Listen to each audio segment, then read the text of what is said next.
ఎక్కడి నుంచి వచ్చారు? నేను వరంగల్ నుంచి వచ్చిన. ముందర అందరికి జై తెలంగాణ. నేను కాంగ్రెస్ పార్టీలో ఒక కార్యకర్తను. నేను మండల్ స్థాయి నుంచి వెళ్ళి, మన కాలేజ్ స్థాయి నుంచి వెళ్ళి, యూనివర్సిటీ స్థాయి నుంచి వెళ్ళి ఒక మండల్ ప్రెసిడెంట్గా, ఒక కాన్స్టిట్యున్సీ ప్రెసిడెంట్గా ఎదిగిన. నేను యూత్ కాంగ్రెస్లో బై ఎలక్టెడ్ సెక్రటరీని, జనరల్ సెక్రటరీని యూత్ కాంగ్రెస్కి. ఇప్పుడు ఏం చెప్పాలనుకుంటున్నాను? నేనేం లేదు, ప్రభుత్వానికి ఇచ్చిన అన్ని కేసీఆర్ ఇచ్చిన నోటిఫికేషన్లు. ఈయన పత్రాల సీఎం, ఉత్త పత్రాలు వంచి నేను జాబులు ఇచ్చిన అంటాడు. అది కరెక్ట్ కాదు. ఇక్కడ వాళ్ళ పిల్లలకు ఈ బాధ తెలుస్తుంది. ఇక్కడ తినడానికి తిండి లేకుండా సాయిబాబా గుడి దగ్గర రండి ఎంత మంది. ఇప్పుడు సంక్రాంతి కదా, ఎక్కువ ఉద్యోగాలు అయితేనే వద్దురా నోటిఫికేషన్ ధర్నాలు చేస్తున్నారు అన్న. వాళ్ళు ఎక్కడిచ్చిల్లు అన్న జాబులు? ఒక్క జాబ్ కూడా ఇలా. పత్రాల సీఎం, ఉత్త పత్రాలు వంచుతాడు.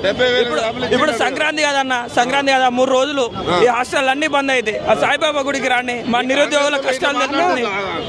నిరుద్యోగుల కష్టాలు వాళ్ళకేమో ఇంటికి పోలేం, ఆ తినడానికేమో తిండి ఉండదు.